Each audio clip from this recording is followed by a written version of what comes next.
are here. It is the 28th of March, 7 games to go through. Some interesting news that I woke up to. Taylor Jenkins fired from Memphis. We'll talk about that. We'll talk about LaMelo Ball being done for the season. Is that surprising? Probably not. We'll cover all of that. We'll cover the action, some streaming discussion. There always is. Hopefully a lot of questions, so I don't actually have to talk through some of these box scores. Let's get into everything. This is the Friday post-game show. Let's go. Balls deep. I'm the type to get shit done. You the type to observe. March Madness on my speakers, but today's November 23rd. Got something loud in the blunt, yeah. I don't say what I want, yeah. Probably somewhere sunny getting tan. Foreign women in the sun, yeah. That's all that I need. That's all that I need. That's all that I need. Got my brothers with me. Got my brothers with me, and my mama's healthy. That's all that I need. Welcome to the Balls Deep podcast, brought to you by Fantasy Basketball International. I'm Adam King. Find me on Twitter and Blue Sky at AdamKing91. Find us on Google Podcasts, Apple Podcasts, Spotify, YouTube, anywhere, everywhere you consume your fantasy basketball content. We are also part of the Old Man Squad at Old Man Squad on Twitter. Let's start with the Taylor Jenkins news. Not really fantasy relevant, but it was very curious. Now I popped something on Twitter about this as well. I've never been super high on Taylor Jenkins. I know the Grizzlies have had, well, some success, I suppose. Last year, obviously, a lot of injuries.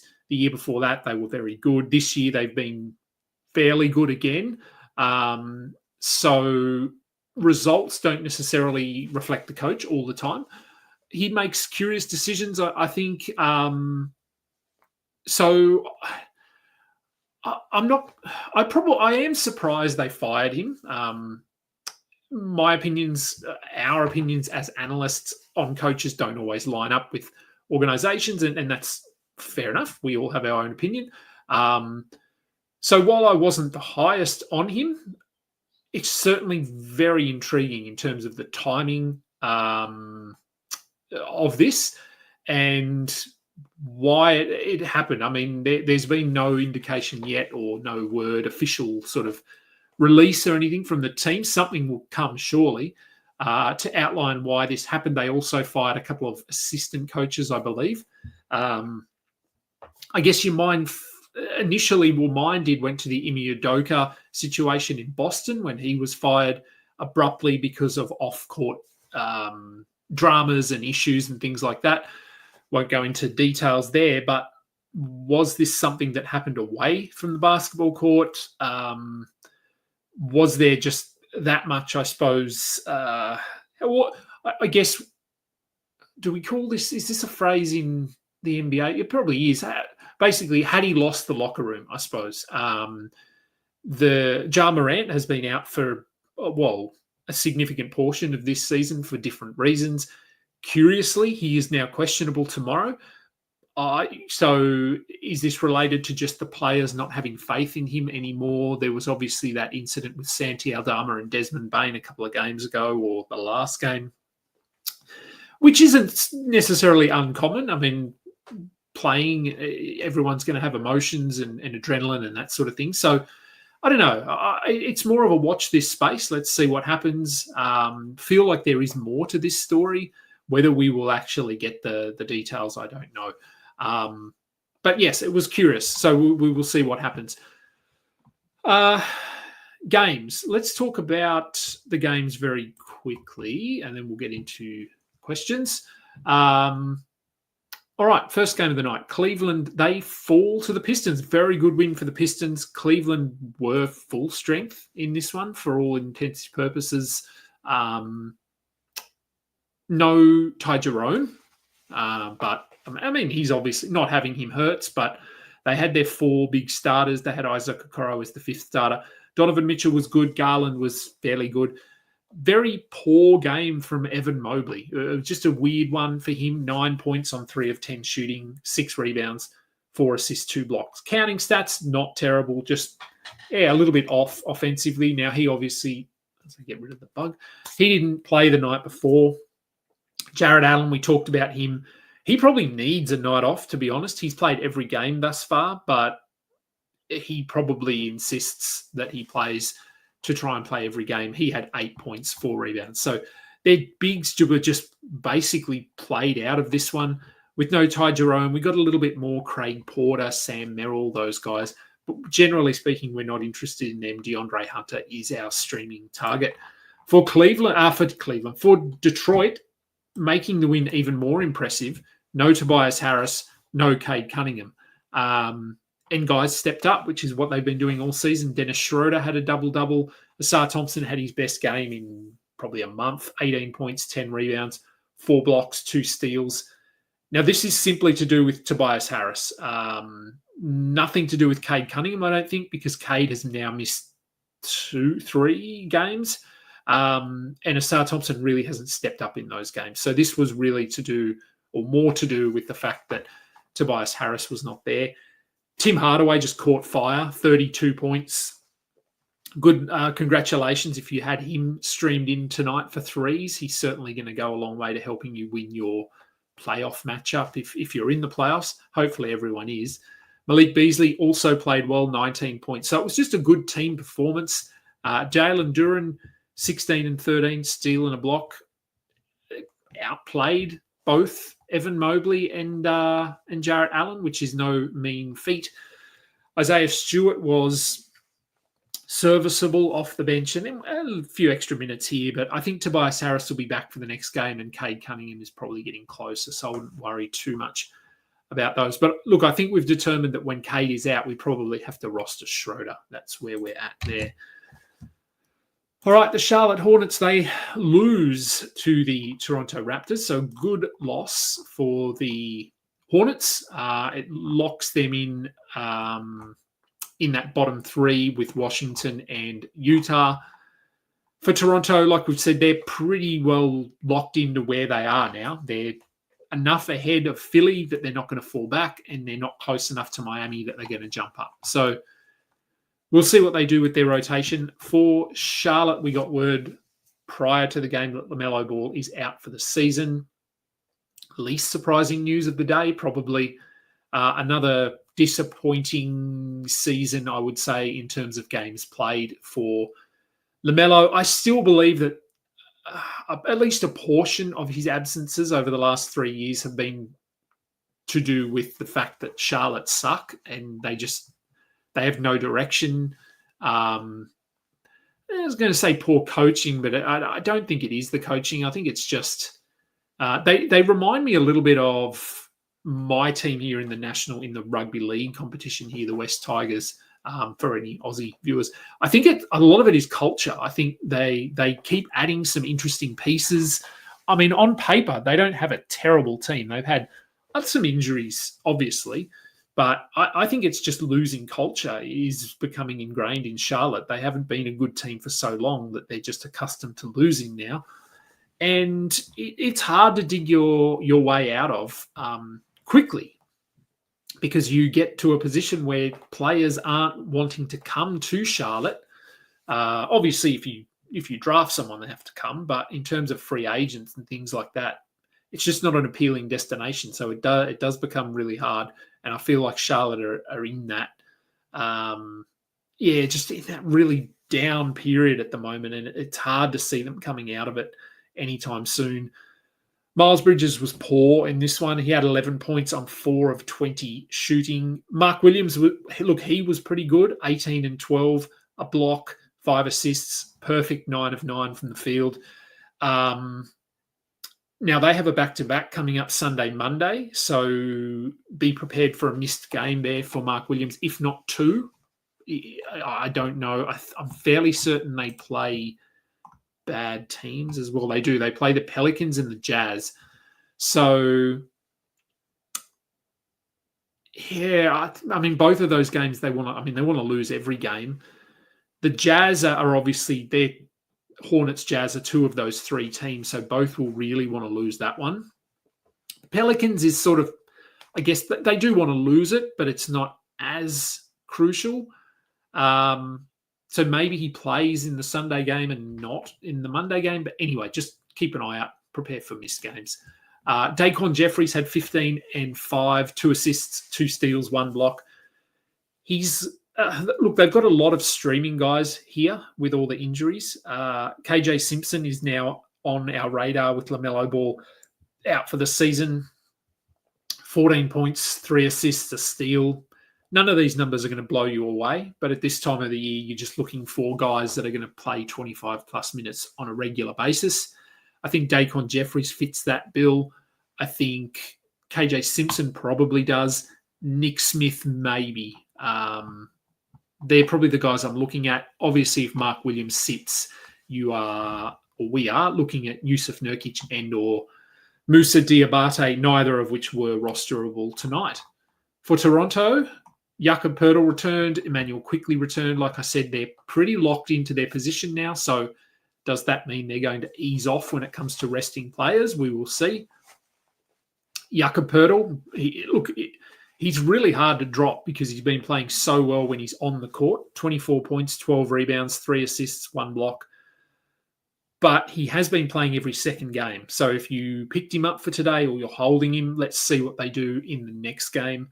RJ Barrett was out in this one, so we got Jamison Battle starting. He did nothing.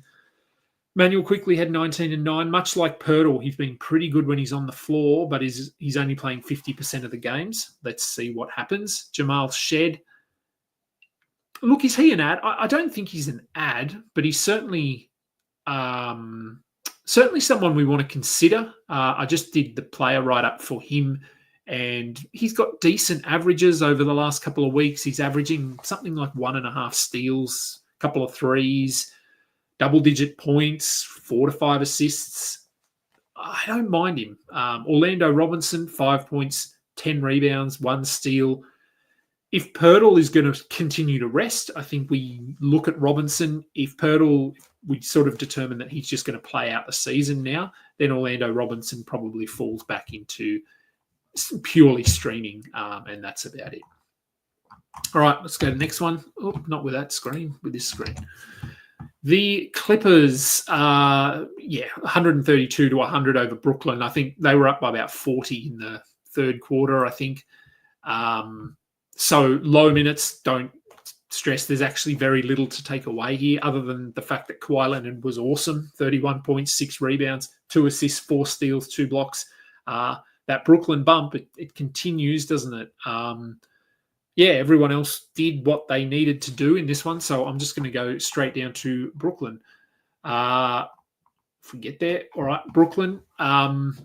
Good luck predicting this rotation.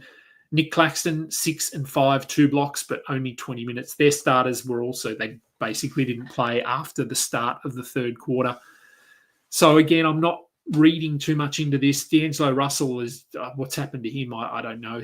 I think he's just given up, hasn't he? I'd be very surprised if he's in Brooklyn next year. I think he will do anything he can to get out of there. So I think we're rostering Nick Claxton, probably Zaire Williams, I guess. Trendon Watford had 6, 5 and 5 with 2 steals in 20 minutes. He's on that radar as well. Drew Timme, who they just signed to a 2-year contract, he had 11 and 10. Keep an eye on him. Day'Ron Sharpe is probably done for the season.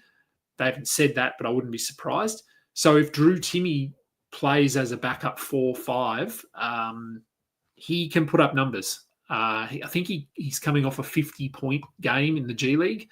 So, just keep an eye on someone to monitor, I think, if he does step into that role permanently. And we got Ebwoma. He returned. Etienne, he played. I mean, Derek Whitehead, good luck. I don't even want to read this box score. It's just sad. Speaking of sad, Phoenix, they lose again, this time to the Warriors, to the Timberwolves, 124 to 109. Every loss is a bad loss for the Suns at the moment. Remember, they're in that 3-way battle with Sacramento and Dallas for the 9 and 10 play-in game. Currently, Phoenix sit outside of that game by, what are they, like a game behind Dallas and 1.5 games behind Sacramento. Both teams probably play tomorrow, I would say. Let's have a look. I know Dallas do. Dallas play the Bulls tomorrow. and Sacramento play Orlando. So winnable for both teams. Chicago obviously playing very well at the moment. Could be a fun game, actually. Dallas at Chicago tomorrow. But yes, going to be interesting to see that battle. For the Suns, Kevin Durant was fine. Devin Booker was not. 10 points, 4 of 14. That hurts at this time of the season. Good season for him? I don't think so. I don't think he's been bad, but I certainly wouldn't say he's been good. The fact that Phoenix haven't been good really hasn't helped. Colin Gillespie is interesting.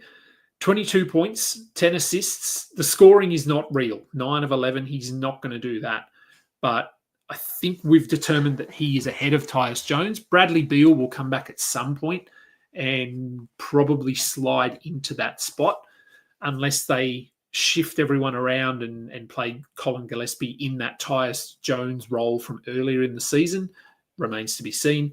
But I think until Beal's back, maybe we look at Gillespie. Assists, steals, they are somewhat real. So I don't mind taking a bit of a flyer on him. Nick Richards was pathetic. 3 points, 4 rebounds. You obviously don't need to hold him. Ryan Dunn, he's sort of borderline hold. I think 9 and 3. He had a block. Royce O'Neal, he popped off the bench, 21 points in 24 minutes. Obviously, that's not going to hold either. All 21 points came from the perimeter, 7 of 12 from 3. You don't need to chase that performance at all. And for Minnesota, it was a fairly comfortable win. Randall was good in this one. Look, I mean, to be fair, all the starters were fine. Don't really need to talk about them too much, I don't think. It was just a fairly comfortable win. Naz Reid, 9, 7, and 4. I think we're holding him, but he has been a little bit underwhelming the last month, as has Dante DiVincenzo, 13 and 5, 2 steals. Look, not surprisingly, they're leaning a little bit more into Mike Conley as we near the playoffs because they need him on the floor. That's pretty clear. So I think he will continue to start. The minutes will be up and down, but Conley is probably worth holding. DiVincenzo, likewise, I think we can hold him as well. All right, the Knicks. They defeat the Bucks, 116-107. Josh Hart, nice bounce back from him, 13 points, 14 rebounds, 8 assists, 2 steals, 1 block. Anunoby continues to be just weirdly offensively minded. Not to say he's not giving you defensive stuff because he did give you 3 steals here, but 31 points on 9 of 21 shooting, 10 of 10 from the line. If you've got him in your roster over the last 2 weeks, you have to be very happy with what he's been doing. Cat, not his best game, 14 and 10, 2 steals. Is he the least impactful rim protecting center in the league? He'd have to be close. I think he's averaging like 0.6 blocks or 0.7 blocks. For a guy that big, that is frustratingly low. Not surprising. Steals are actually not terrible, but just in terms of protecting the rim, has he just given up on blocking shots? He might have. Mikal Bridges was good. DeLon Wright got the start over Tyler Kolek. Look, I think if McBride, Brunson, I have to remember them all, don't I, and Campaign are going to continue to miss time, you probably have to go and add DeLon Wright. 12 points, 4 assists, 1 steal. We know that he has a very fantasy-friendly game. If he's going to play 30 minutes a night, you have to add him. Tyler Kolek had 5 assists. He can be an assists streamer, nothing else. And then we know the rest. We know as long as this team is relatively healthy, there's not a lot of value here. All right. Let's go to the Bucks. Giannis, now he played in this one. Good game from him. Kuzma actually stepped up a little bit, 20 points. He had a steal, 5 rebounds. So not his worst game. He's okay to hold with Dame out for the season. He's going to give you points most nights.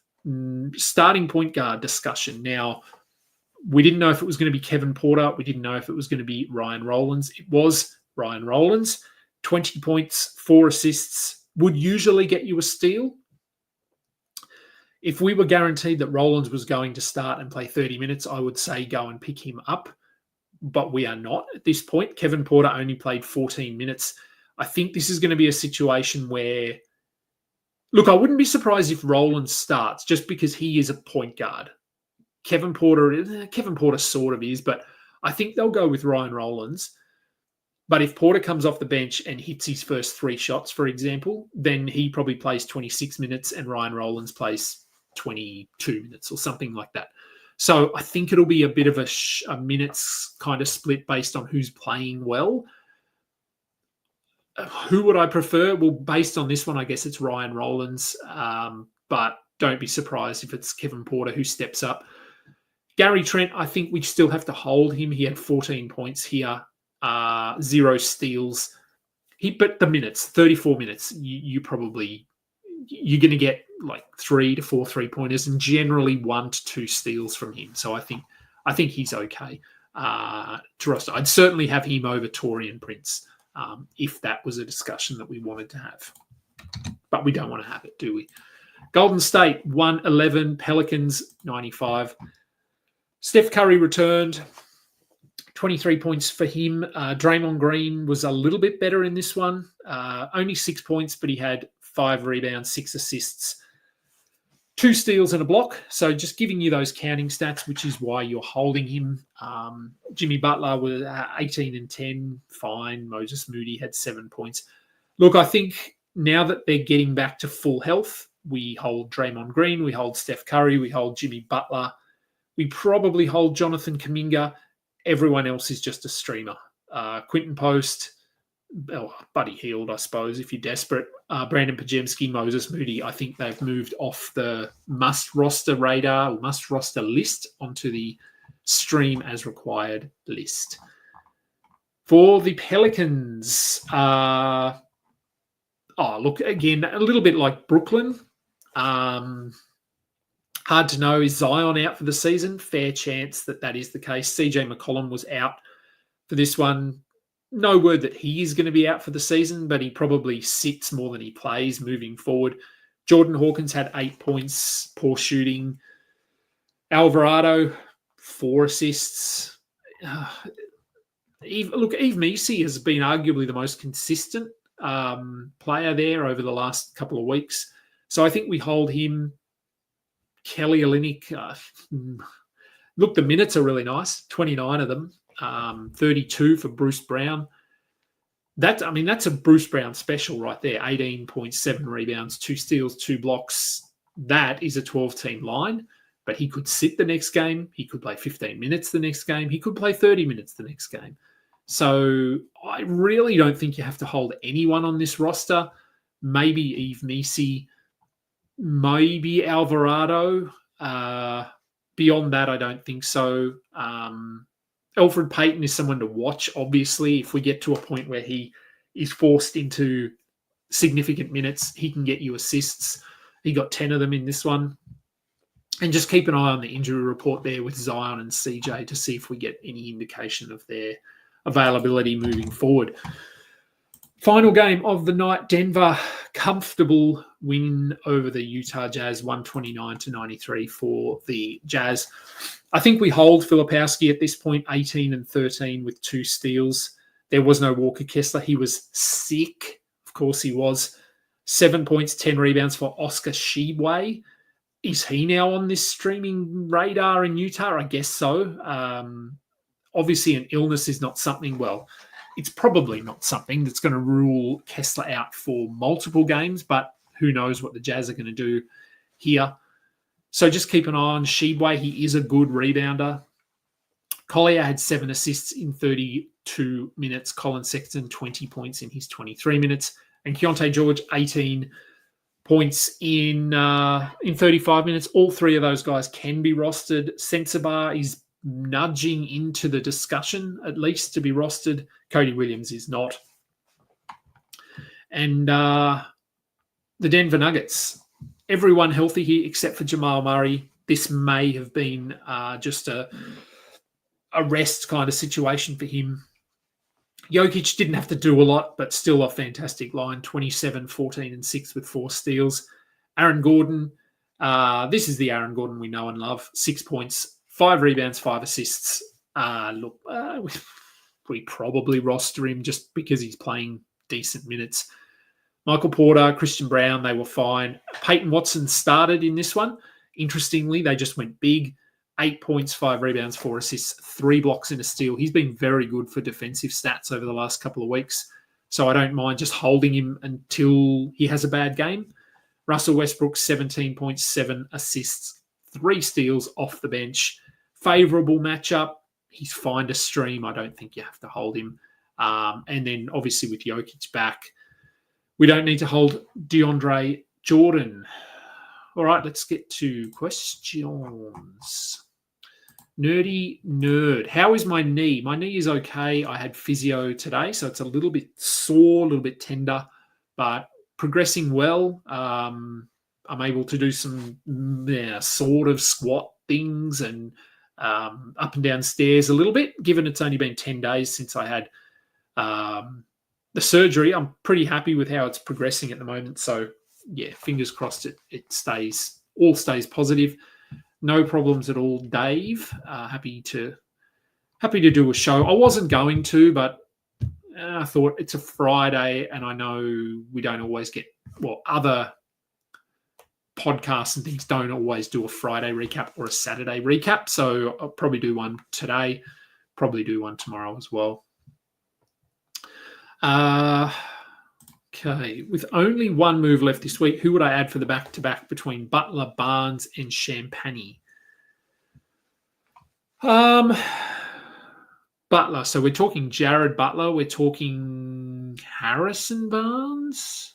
Let me have a look. Where are we? Okay, yes, Harrison Barnes, Jared Butler, and who was your third one there? Champagny. Well, it depends what stats you need, really. If you need points, you go Champagny or Butler, or Barnes, sorry. Butler might get you some assists. If you're looking for blocks, a Dembona might be an option as well in Philly. So, yeah, it probably depends a little bit on what you are looking for. But, Barnes is fairly just boring Barnes. We know who he is. So he doesn't have a lot of upside. Butler, Champagny have at least a little bit of upside. So, you're behind in assists only. Okay, so maybe Butler if you're looking for assists. David Levy, Twitter is glitching. Well, hopefully it's not glitching for everyone. But yes, YouTube is an option, obviously. With your last move, should I drop Keontae and add Butler or Champagny for the back-to-back? Somehow you're going to lose assists for only the second or third time all season, down about 30. Look, if you're trying to stick, as I said, with assists, then I would go Butler. But if you've given up on assists and you're just looking for bodies on the floor and numbers, probably go Champagny. Loandes up 6-3 in a tight matchup, 2 days left. Hopefully you can make it to the finals because Maxi might play next week. Hopes are low. They are low, but you never know. And we didn't think Anthony Davis would play. David could also wait till tomorrow and just stream for Sunday based on what's needed. You could do that. But just check on... Oh, no, I think the schedule's fairly balanced. I was going to say, I know on Sunday in my final that I'm in, I think I've got... how many active do we have? I think we have 8 active roster spots. So I think I've got 10 players playing. So, but that might be more of just me having guys who happen to be playing rather than a lot of games being on Sunday. Alex, spot on with Charlotte and their culture. Why doesn't it affect Jordan's legacy and how does it affect Bron's legacy? I don't think it affects either of their legacies, really. This has nothing to do with Jordan as a player, so his legacy remains firm, I think. But yes, it is worrying in Charlotte. Alex, are Brown and Peyton adds in points leagues? Watson on a tear, but kept afloat on high defensive stats. He is. Does that keep up for next week? I'd rather, if you're looking at it in a points league and you can pick between one of those two, I'd definitely go Christian Brown over Peyton Watson. Peyton has been very good, like I said, but it is defensive stats. So, I would go Peyton in that one. Chad, welcome to the show. Chad, what an insane game by Gillespie. It was a good game. And Iguodaro is going to be fascinating heading into next year because they don't really have a centre. Nick Richards is not it. Plumlee is not it, obviously. So, yeah, where does he fit? Cat is... I was thinking about this, actually. Cat is very good in a punt blocks build for next season. If you are looking at a guard-heavy build, but you want to start with a centre, I did that in one of my leagues and I won the league. I got Jokic with my first pick and then I punted blocks. Cat is very good. He fits that now because he's getting you like 4 to 5 assists. 1 point, I don't know what his averages are. I don't have them, but I feel like he gets a steal a game. He's not as good as Jokic, but he is in that mold, I suppose. All right, what else have we got? Apple Pie. Chet, averaging 25 fantasy points over the last 2 weeks, probably your worst player. Would I drop him to stream next week? He has been pretty bad. I know that. I don't have him anywhere, but I've heard things and I know he's not really playing well. Who have they got next week? Chicago, Detroit, Houston, Lakers. So they have 4 games. It's a balanced schedule, so there's no back-to-backs. That's not to say he plays in all 4 games. I'd probably hold. Chicago is a pretty favourable matchup for him. Detroit is fairly good as well. Lakers is a favourable matchup. I'd probably hold him unless you've got 7 ads though. So yeah, I mean they play Monday. Hold him. Oh, sorry. Yeah, hold him for the Monday game against the Bulls, see what he does, and probably decide from there. I'd tend to hold, but I understand if you want to stream. Do I think Elfrid Payton has played his way into a real contract next year? Potentially. Not a contract that's going to put him in a position to play meaningful minutes, I don't think. He's a fine player, but I don't think anyone's going to sign him to play 25 minutes a game or anything like that. Admiral Nida, better silly season hold for next week. Bub Carrington, Asar Thompson, or Mattis Buzelis. Carrington. So what do we got there? Washington, Detroit, Chicago. Sorry, I'm just looking at the schedule. So the Wizards have 4 games. Chicago have 4 games. And who is the other team? Detroit. Detroit have 4 games, and all 4 teams have a back-to-back as well. So I guess of the 4 teams, the 3 teams, sorry, all those 3 players, in terms of anyone at risk of missing one of the back-to-back games, it's probably Bub Carrington. I don't think that'll happen. Asar Thompson has been... Look, he was good today, but I do think that is because Tobias was out. So better silly season hold. Look, you could make a case for all of them, I think. I think I like Buzelis, but the Bulls are playing to win. So if he's not playing well, they won't play him. Maybe it's Carrington, just because he'll probably play 30 minutes every night. I don't know. I'll go Bub just because of I think he has the upside to play the most. Apple Pie, Zion out today. How close do I think we are to his permanent shutdown? I think we're close. No word on it, but it's a back injury. And that's, I guess, the luxury they have with a back injury is that they don't really have to provide any updates.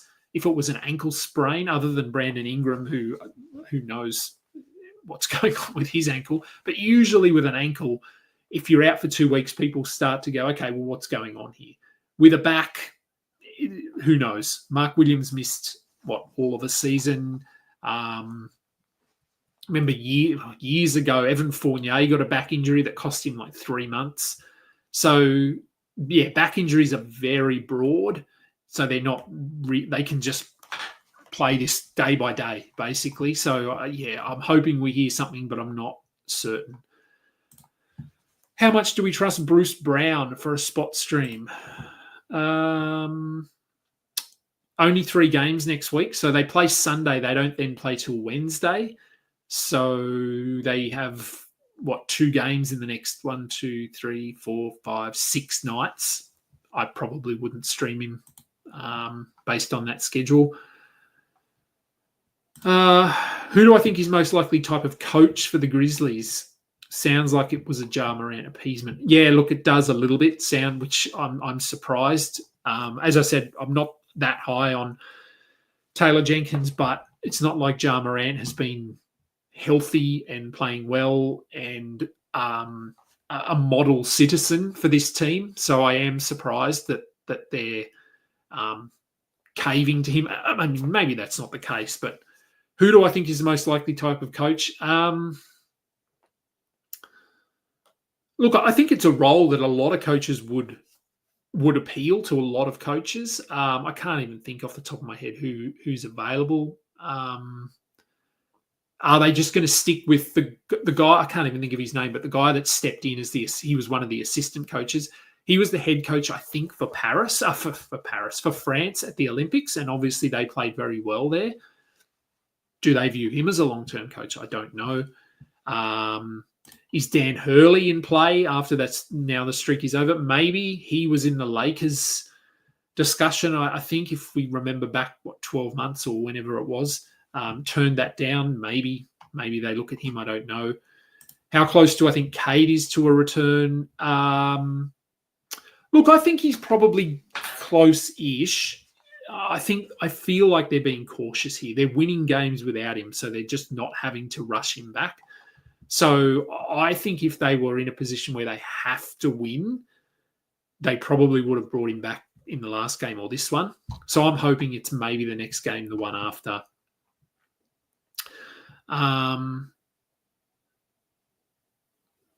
Okay, so apparently the current head coach is coach of the year in the EuroLeague. Yeah, look, he could be. I don't know. It was weird that they fired Jenkins and a couple of assistant coaches, and then this assistant coach got promoted to the head job. Like that's interesting, because usually if you're going to fire a head coach and his regime, I suppose, they're all working towards a common goal. But for this one coach to be singled out and promoted, that just to me is curious. So we'll see what happens there. And that will do. I'm going to go and watch some football. And I can't even have a beer because I'm on all my pain meds. So maybe I'll just have some pain meds and watch the football, build a bit of Lego, have something to eat. I'm going to go and have a nice, quiet afternoon. Thank you, everyone, for watching along. Now, I'm just reading through, sorry, while I do this, maybe next week. What are we saying? So I'm just in a group chat with Dan. Okay. As I type.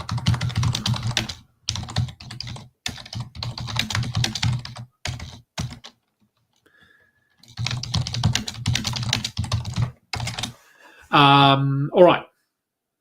Yes. So thank you.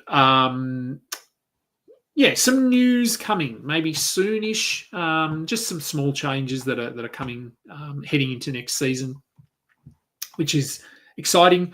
So as I said, do follow me on social media there, and I'll get stuff up there.